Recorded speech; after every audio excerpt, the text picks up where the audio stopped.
Today, I would like to share a few stories with you. Although they are powerful and compelling, unfortunately, there are many healthcare workers across the globe who share similar stories. Meet a few of my TB-proof friends. I'm Pumeza Tisile, I'm 26 years old, I'm from Khayelitsha, Cape Town. Ek is Werner Geldenhuys, ek is 'n gesondheidsinspekteur, werk vir die stad Kaapstad, 33 jaar oud. My name is Pat Bond. I'm a registered nurse by profession. I live in Somerset West. My name is Zolelwa Sifumba. I am originally from East London. I'm a final year medical student at UCT. So it was in 2010, and at the time here it was the Soccer World Cup. So I was a first student at CPUT. I saw that I wasn't well, I wasn't coughing or having night sweats or anything like that. But there are stairs there, but it was difficult for me to climb those stairs to get to classes. And I was losing weight dramatically. So I went to the private doctor. The doctor checked the common diseases, diabetic, high blood pressure, even HIV, they all came back negative. And then he saw that there was really something wrong with me, which he gave me Panados just to get rid of the fever. Then from there, he just said, no, go to the public clinic to get tested for TB because private doctors don't test for TB. So I went to do a chest x-ray. Then from the chest x-ray, I remember him saying this, wow, this is bad because at the chest x-ray, there were holes there. You know, the chest was supposed to be black, but mine wasn't black, like dark black. It had spots there. So from there, he said I had TB. I was working in a dialysis unit in Claremont in Cape Town when I became ill in about the September of 2010. And initially I was diagnosed as having pneumonia and I was put on antibiotic treatment and I just didn't get any better. Eventually in the December when I started with night sweats, a bell rang in my head and I realized I'd better go for more tests. So I went for another set of x-rays which showed probable TB, query pneumonia. Obviously, I had to leave the unit straight away. Ek het TB ontwikkel as gevolg van die tipe werk wat ek doen in die areas waar ek gewerk het en dit het al skielik gekom. Ek het skielik begin hoes en ek het begin bloedhoes en geskrik en geweet regtig wat aangaan nie en ek is ongevalle toe opgeneem. Hulle het 'n paar toetse gedoen dadelik. Toe het hulle my gesê maar ek kry niks op daai oomblik reg verkeerd nie. Ek kan huis toe gaan as dit weer gebeur moet ek dadelik inkom. En toe 2 dae daarna, toe ek heelwat meer het ek begin bloedhoes. Groot geskrik, dadelik teruggegaan hospitaal toe. Toe in daai 2 dae se tyd toe die verslag van die een toets teruggekom. Toe is ek nou gediagnoseer met TB. When I was doing 4th year, we were at a hospital in Cape Town. And obviously, you know, going into clinical medicine, you know, the clinical years, we start working at the hospital with patients. You hear about TB, and people tell you to protect yourself from TB, but, you know, you're not really sure what it is, where it is. So I woke up the one morning and I had pain on my neck on this side. And I was like, what? Just randomly out of the blue. I had a lump about 3 by 3 centimeters. I went to school, showed my friends, and we're like, oh, maybe it's TB, you know, just shooting out differential diagnoses, but like as a joke, you know, oh, maybe you got lymphoma, ha ha ha. Ah, it's not TB, it's not TB, we don't get TB. So I go to the hospital, to Curtis Gear, and yeah, speak to a doctor there. And immediately he's like, hey, you're a medical student, right? So what do you think this is? And I was like, no, this is not the time. This is not the time. Yeah, he said to me off the bat, like, this looks like TB. They did a biopsy. And as the second doctor's doing the biopsy, he's like, hey, you're a medical student. Do you remember what TB looks like on a biopsy? I was like, yes, caseous necrosis. And he's like, yes, that's what you have. I was like, no. Initially, the diagnosis was just TB. But within a week or so, it came back as being multi-drug resistant TB, which was quite a shock to me. I eat healthily and it was quite a scary situation. It was, you know, totally being on my own, nobody to support me. So I was given normal TB drugs for about 3 weeks, like 3 tablets. And I took them, but then I wasn't getting any better from the drugs. So next thing I know, I woke up in Calbrem Hospital. They said that I passed out. I can't remember that thing. So when I woke up, I couldn't walk. I couldn't use my right hand. it was actually dead. And then they checked again for my TB. Then it came back. Then it saw that it was not normal TB, but it was MDR TB. So it was difficult to get the MDR TB drugs to Kalbrema because it's not a TB hospital. 20 tablets a day with an injection every day. So it's like they observe you when you take the drugs. It was hard, but then they had to squash them all, put them in yogurt or in water so that I can take them all at once. But then I will vomit because it's disgusting. Dadelik het hulle sê reg, jy moet nou dadelik begin op jou 6 maande behandeling, pulmonêre TB, en al my kontakte moes ook getoets geword het. So op daai stadium het ek nou nie geweet waar dit vandaan kon kom nie. Ek woon in 'n doodnormale huis. My vervoer werk toe was met die motor geweest. So ek het nie in publieke vervoer gebruik of in baie groot publieke areas beweeg nie. En ek het my werk laat weet en gelukkig die bestuurder wat ek op daai stadium gehad het, hy het gesê maar hy dink ons moet daar solank die vorms begin invul, net vir ingeval vir 'n beroepshigiëne siekte. Dit gedoen of hy het dit vir my gedoen want ek moet nou nie terug aan werk toe nie. Pulmonêre TB so 2 weke, 2 na 3 weke moet jy uit weet jy al vir die samelewing onttrek. Dan behoort jy fyn te wees. Dan is jy nie aansteeklik nie. En dan kan jy terug aan werk toe. So is nog dan cool. Dit sal nou goed uitwerk. And then a few days later, I got a phone call Saturday afternoon from a lab tech. Like, Zolelo Sifumba. I'm like, yes, speaking. They're like, so your results have come back. You've got TB. It is rifampicin and INH resistant. So go to the nearest clinic. You've got MDR. So this is throws on the table about 21 different pills. I was like, what is going on? I'm on my way out. They're like, no, honey, injection. And that was the worst injection I've ever had in my life. It literally feels like they're putting hot lava into you and it aches the whole day. Side effects were so bad. I was vomiting every day. I was nauseous. I had diarrhea. I had insomnia. My joints were painful. I was scared that I was going to lose my hearing because I went through the packs of some of the pills and I was just like hearing loss, liver damage, kidney failure, all of these things, psychosis, and I'm just like, what is this that I've gotten myself into? I was taking the MDR TB drugs, no? They transferred me from Kalbrema to the Brooklyn Trust Hospital, which is a TB hospital.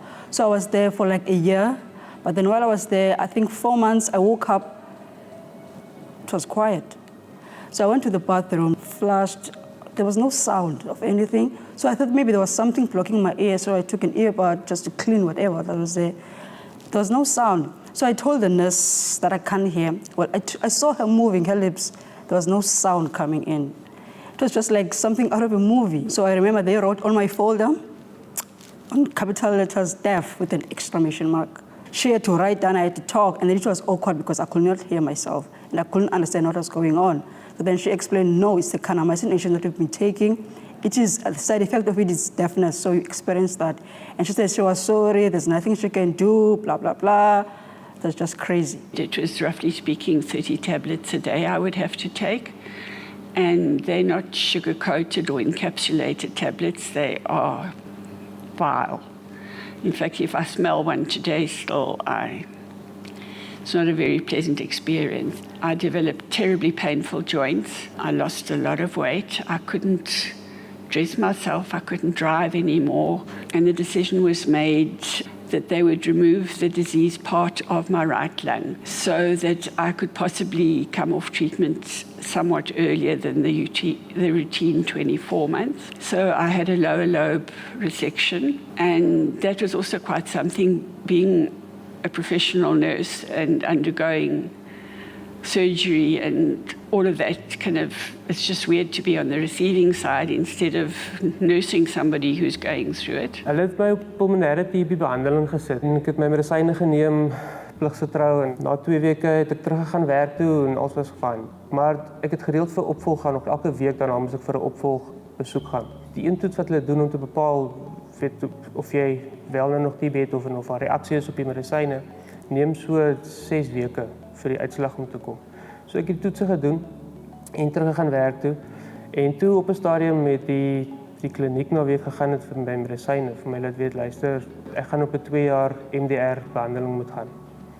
Dit was rof, want 2 jaar is 'n bitter lang tyd. En ek het, alhoewel ek 'n gesonde spekteer is en al baie met mense gewerk het wat nie wil teruggaan vir behandeling nie en dan word ons baie keer gevra om met die persoon te gaan praat en om te probeer oorreed om terug te kom na die kliniek toe vir sy behandeling. Dink ek nie het ek regtig begryp wat aan die gebeur is nie. Ek het met die behandeling begin en of eers die familie bymekaar gekry en luister, dit is wat nou gebeur. Vir 2 jaar op behandeling gaan. Wonderlike ondersteuning gehad van my familie. Hulle het my regtig op die hande gedra en ondersteun en die een medisyne is 'n inspuiting wat jy elke dag moet neem. Die maklikste manier om elke dag 'n inspuiting te neem is in jou agtersteewe. En na 'n tydjie raak dit ongelooflik seer. Jy kan nie stap nie, jy kan nie ry nie. Toe het ek deur 'n kollega gehoor van professor Wilcox by die UCT privaat hospitaal. En hy het vir my gesê maar hy kan vir my met 'n port insit in my bors, dan kan ek my inspuitings self doen. Op daai punt was dit vir my wonderlik geweest om dit so te kan doen. Hy het toe besef dat die inspuiting wat ek gebruik, daai spesifieke medisyne werk ook nie soos dit moet nie. Die TB-diagnose is toegemaak is toe pre-XDR en dit beteken nou maar net dat die een inspuiting nie werk vir jou nie. 9 months to the pre-XDR TB drugs, the drugs stopped working. So they told me now that I have XDR TB. That's like the last stage of TB.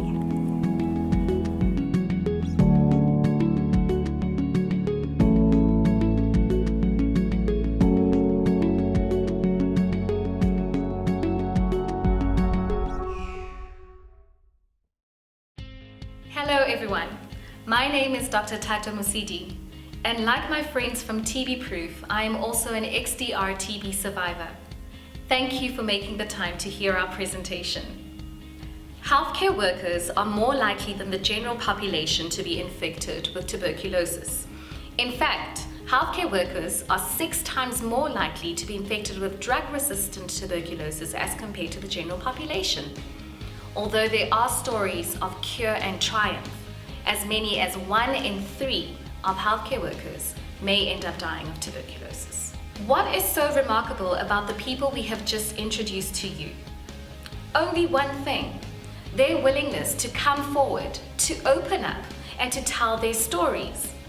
There is a deafening silence from TB patients all around the world, and this is a void that needs to be filled with voices, stories, sharing, and caring. So that is why we're here today. We want to talk about it. We want to talk about occupational TB. We want to talk about why the diagnosis is often delayed and how to prevent the spread in our healthcare facilities in order to make them safe for healthcare workers and for patients. Working in South Africa, we often forget that many other countries are fighting the same battle. We're not alone. In 2017, the World Health Organization Global Tuberculosis Report declared TB as the leading infectious killer in the world. Each day, almost 4,700 people die from tuberculosis. Over 4 million cases of TB were either missed or not reported on. In order to end the fight against tuberculosis, we need to find all the cases of TB and ensure that each of these persons has access to quality TB care. If you contract TB, it's not your fault. Tuberculosis is an airborne disease that is caused by a bacterium being spread into the air when a person with TB coughs, releasing small droplets of the TB bacterium into the air. People with TB of the lungs, otherwise known as pulmonary TB, or people with TB of the throat, also known as laryngeal TB, pose a risk of infection to others every time they shout, sing, or cough, or basically any action that expels air from the lungs. Basically, you get it from breathing, and everyone needs to breathe. After breathing in the bacterium, one of 2 things can happen. Your immune system can contain the infection, preventing you from developing TB disease, but bacteria stays in your body in an inactive state. This is called latent TB and affects around 1/3 of the world's population. With latent TB, you have no symptoms and are not infectious to others. There is a 10% lifetime risk that the TB bacteria can reactivate or awaken and cause you to develop TB disease. Alternatively, if your immune system is unable to contain the TB bacteria, you can develop active TB disease. TB usually affects the lungs, but almost any site of the body can be affected, and this is so-called extrapulmonary TB. There are several factors that can increase your risk of developing active TB disease. Your nutrition, having diabetes, cancer, HIV, using medication that weakens the immune system, or smoking cigarettes can also play a role. Other factors which may influence your risk of TB disease could include your workplace, like healthcare facilities and mines. Once you have had TB, you are at higher risk of getting it again. Most of the healthcare workers and students whom we worked with who contracted TB were fit and strong and had none of the traditional risk factors. Classic symptoms of TB include coughing for more than a 2-week period, unexplained weight loss, fatigue and fever, and night sweats. Sometimes people with active TB disease do not show any symptoms yet, and we need to pick this out soon by doing TB screening. TB screening would entail filling out a questionnaire on TB symptoms and having a chest X-ray done. Let's talk about the different classifications of TB according to their pattern of resistance. Drug-sensitive TB is the most common type of TB that one can get. It responds to first-line antibiotics, with treatment usually lasting 6 to 9 months. If the type of TB strain you have is resistant to rifampicin and isoniazid, then you have what we call multi-drug resistant, or MDR TB. There is a common belief that you can only get drug-resistant TB if you take your TB medication incorrectly. This is false. If you can remember Zoe, Pat, and myself's stories, we contracted drug-resistant TB without having any previous history of having tuberculosis. Drug-resistant TB is treated with second-line antibiotics, and the therapy can take from 18 to 24 months in duration. The side effects to this medication are usually more severe, and the risk of death is higher. Further resistance testing is usually required and can take up to 16 weeks. If the TB strain is found to be resistant to the second-line antibiotics, you have what is called extensively drug-resistant TB, or XDR-TB. The treatment for XDR-TB is usually very difficult, and the side effects are serious. Luckily, there is hope. Recently, 2 new drugs were introduced as treatment options to treat MDR and XDR-TB. These 2 drugs are called bedaquiline and delaminid. We need to make sure that these drugs are available for those people who need it the most. Many people face occupational hazards. Policemen, are they bulletproof? No. They take the necessary precautions and put on a bulletproof vest. And what about firemen? Are they fireproof? Of course not. They put on fireproof outfits before they go storming into a building and save lives. And what about us, healthcare workers? Are we TB-proof? Certainly not. We also need to take the necessary measures and protect ourselves from contracting TB. Now let's go and take a look and see what these steps are. My name is Angela Dramoski and I'm a member of TBProof. I'm a pediatric infectious disease specialist with a passion for infection prevention and control, and I'd really like to share with you some information regarding improving TB infection control in your workplace. When we speak about the spread of TB in healthcare facilities, it's important to know where to focus our efforts. In the past, we used to think about TB infection control when seeing a patient who was known with TB already on treatment. Unfortunately, this approach is incorrect. Patients who have TB who are already on effective treatment for more than 2 weeks seldom pose a risk of transmission. Patients who have TB but who are not yet on treatment pose the biggest risk of transmitting TB in healthcare facilities. This could be a patient with an unrelated problem, like a broken leg or a mother in the neonatal ward. It's therefore essential that we consider TB in any person we provide care to. When we do sputum tests, we should also use new technologies like GeneXpert that can tell us if it's drug susceptible or drug resistant TB, to ensure the person starts the correct treatment to reduce the risk of transmission. Streamlining the processes in a facility to identify people with TB and start effective treatment is the core component of the FAST strategy, which we will discuss in more detail later. So as a healthcare worker, when are you at the highest risk of TB exposure? Well, essentially it's when you have not considered the possibility of a TB diagnosis. So when I'm consulting a patient or a family, my first question to them is anybody coughing? Is anybody on TB treatment? Is anybody getting injectable therapy, perhaps for drug-resistant TB? And this will help me do a quick risk assessment to decide, do I need to perhaps wear a respirator, open more windows, ensure that there's good air exchange.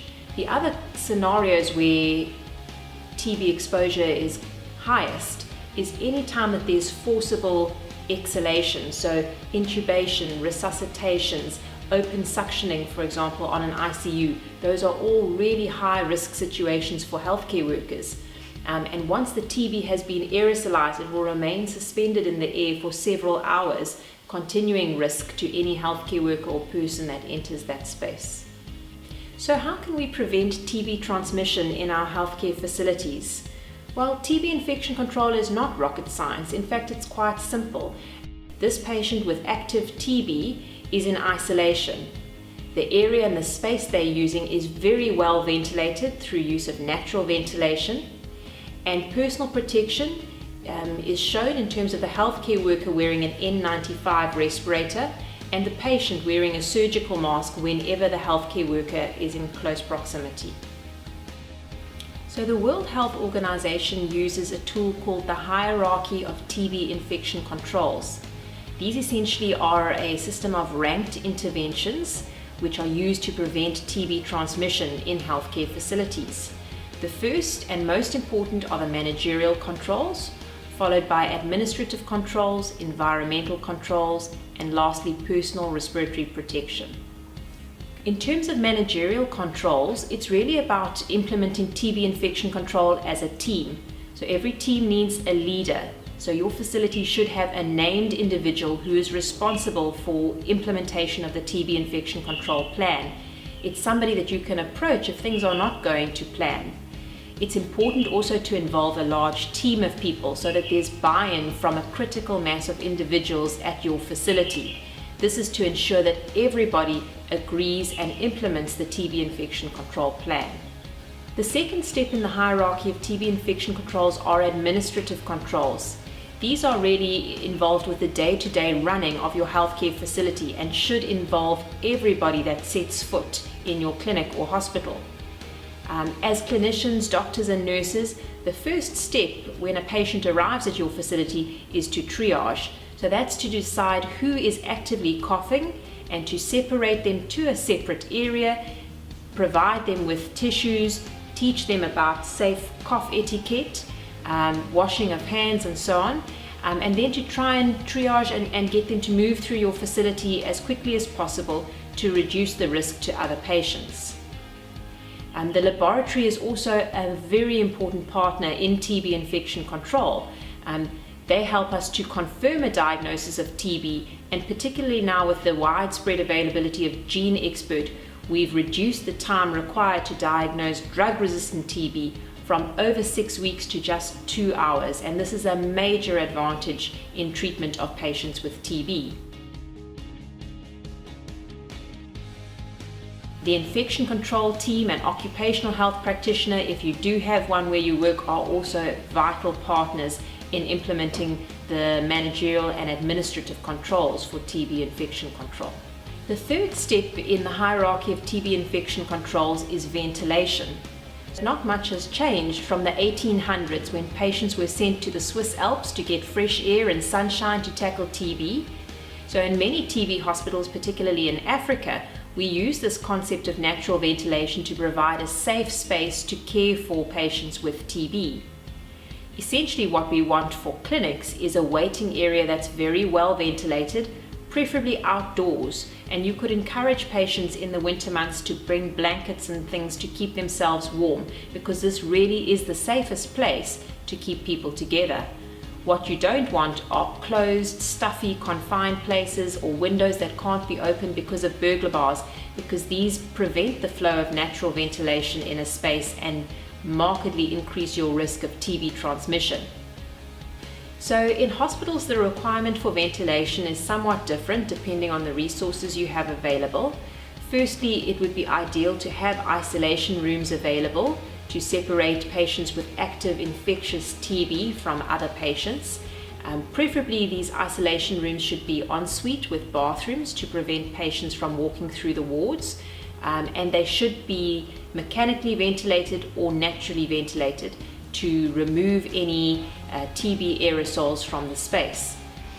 Also in hospitals and clinics, you need a safe space where patients can go to produce a sputum sample for TB testing, commonly referred to as a cough room.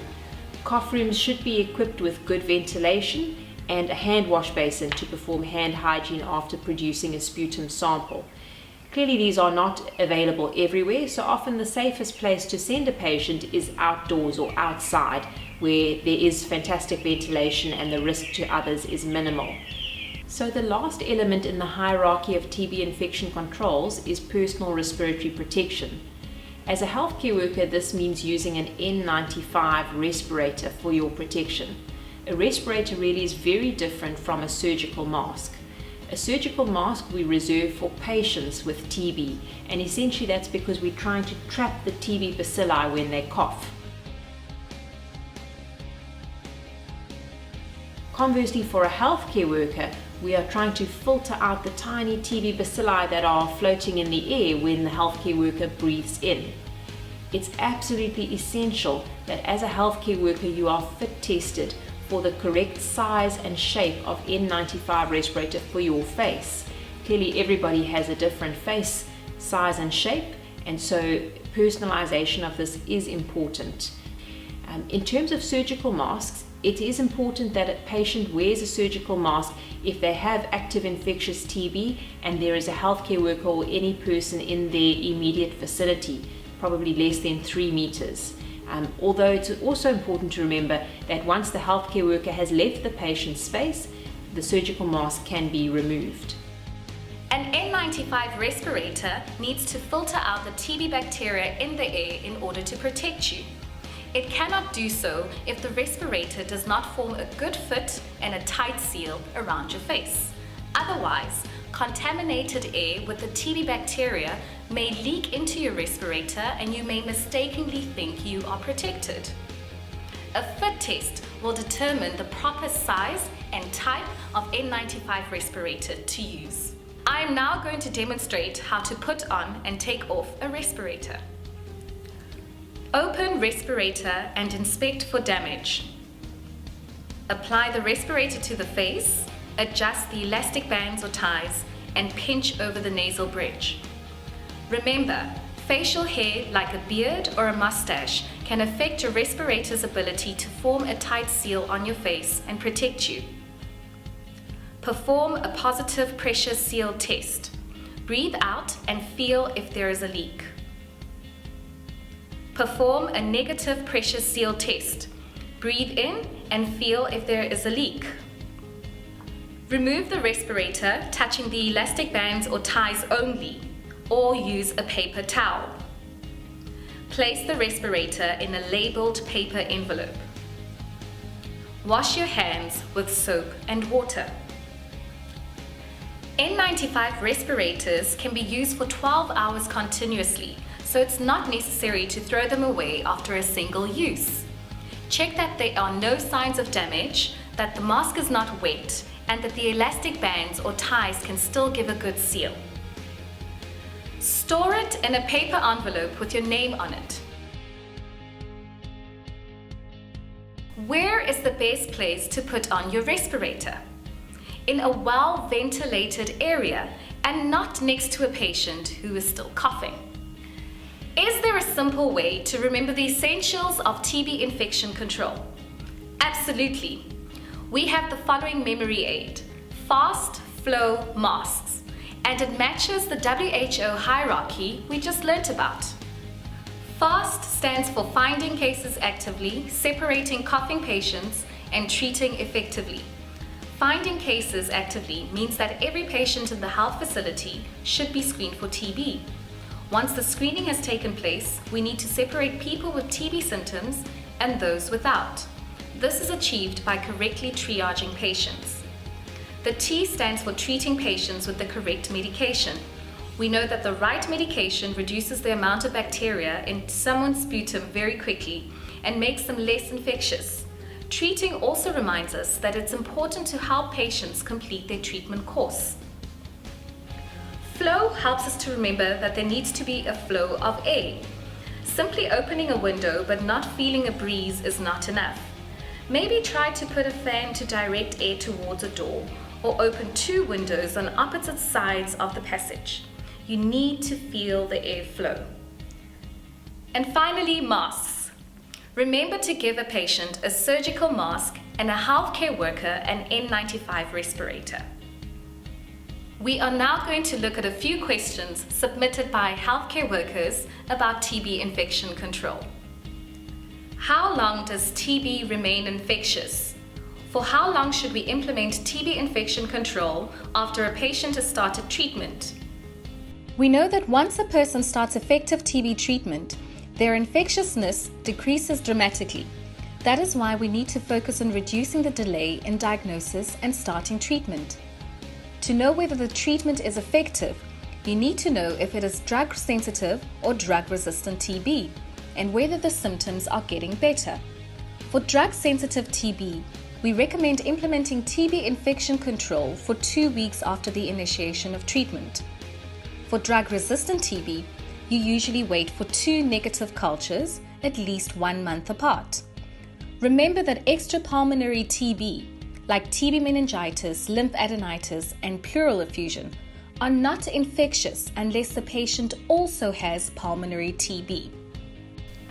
Once I am infected with latent TB, should I still continue to implement infection control measures, or is there nothing more I can do?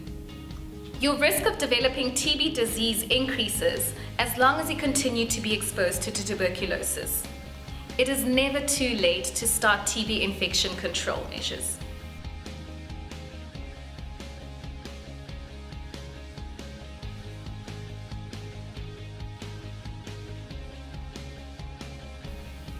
I know you said a patient should wear a surgical mask and a healthcare worker a respirator.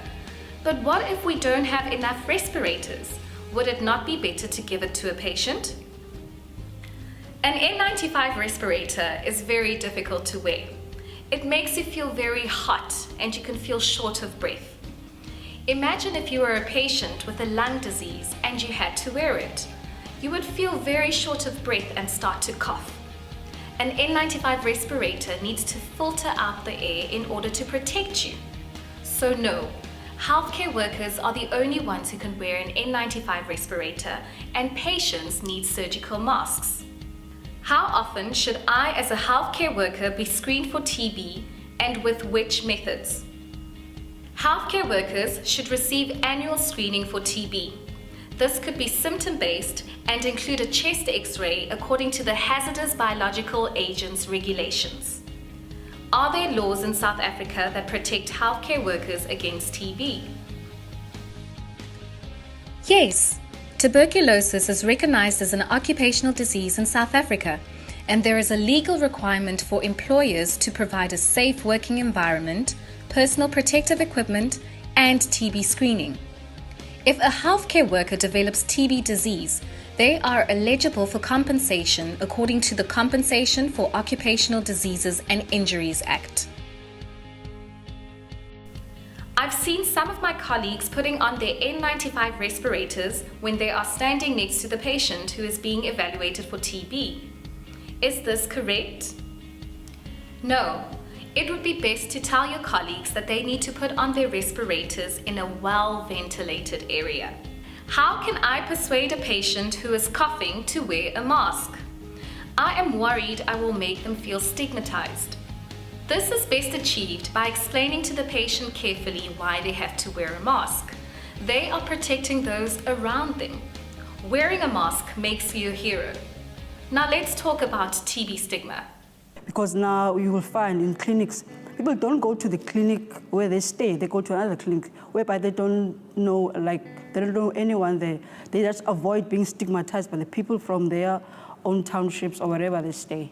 So there's a stigma attached around TB, be it normal TB or MDR TB. Dis 'n bietjie van 'n eye-opener. Dis regtig om gediagnoseer te word daarmee. TB is oral. Dit is nie moeilik om geïnfekteer te word daarmee nie. Dit is regtig, dit kan so gou gebeur. Jy voel eers ongelooflik skaam asof jy iets verkeerd gedoen het. Iemand wat TB het ook niks verkeerd gedoen. En iemand wat TB het is steeds iemand. Hy hoef nie in 'n hoekie geskuif te word nie. Hy is steeds 'n mens. Well, there is life after TB, after all. Well, the best way to eliminate this or to raise awareness about this is talk about it. Awareness in general is important. The only way you find out more about it is by being educated about it, and there's a lot of myths about TB. So spreading awareness is breaking those myths and breaking that stigma so that people can be treated, effectively, and we can prevent, cases of TB, because obviously in general, prevention is much better than cure. Unfortunately, healthcare workers are also very stigmatizing sometimes in the language that they use. They use terms like TB suspects. In some countries they even have a suspects register for TB.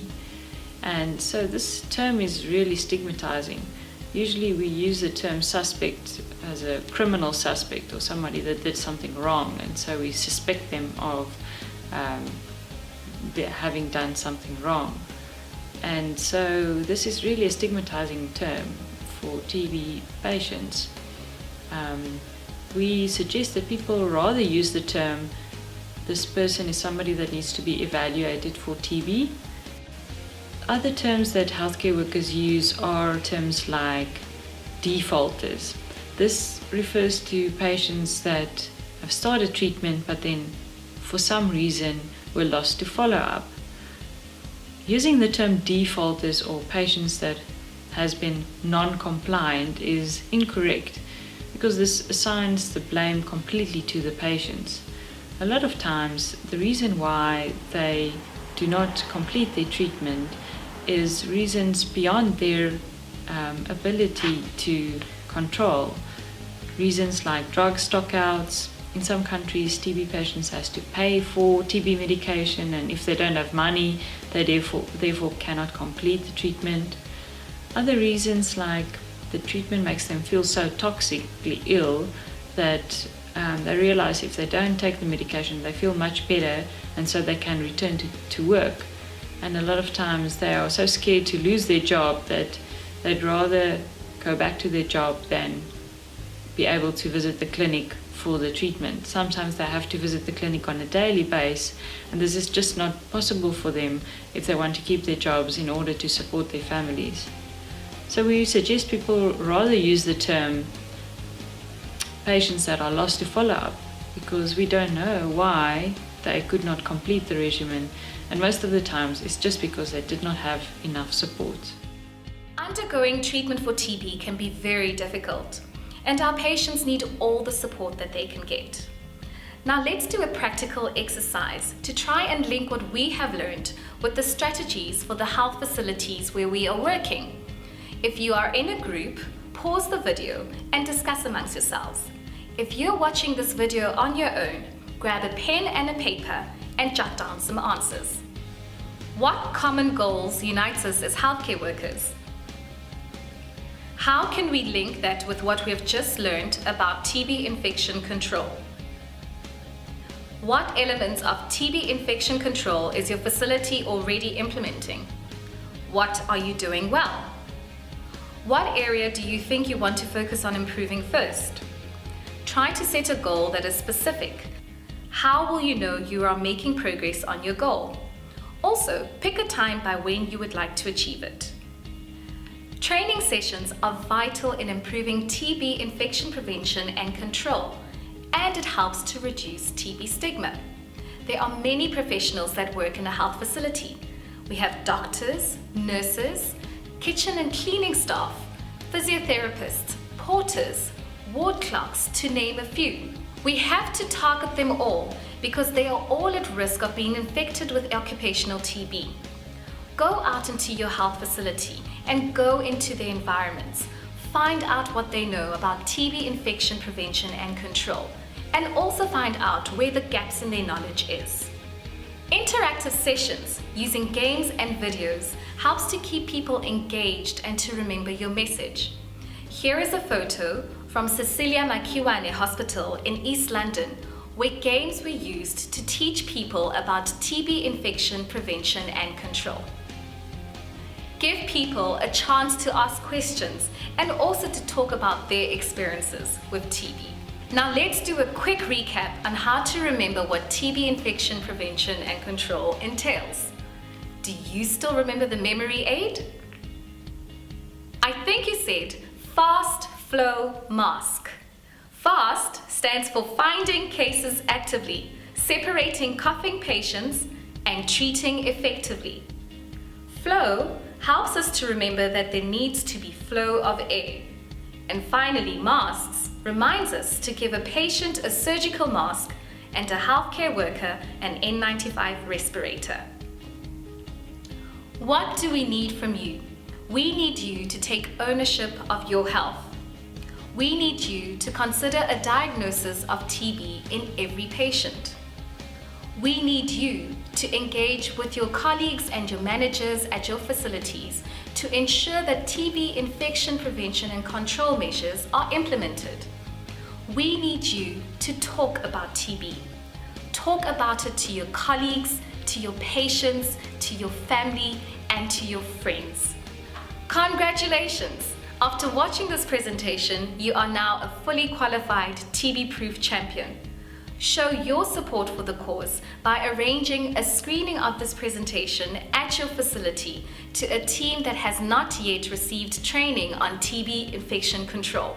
Send us a picture of you and the group who attend the session, showing a zero sign or a mask to say you are helping to reach zero TB spreading in your facility and aiming to have zero healthcare workers or patients getting TB. Join thousands of other healthcare workers as we unite to end TB. We need you to be the difference every day and to help end TB.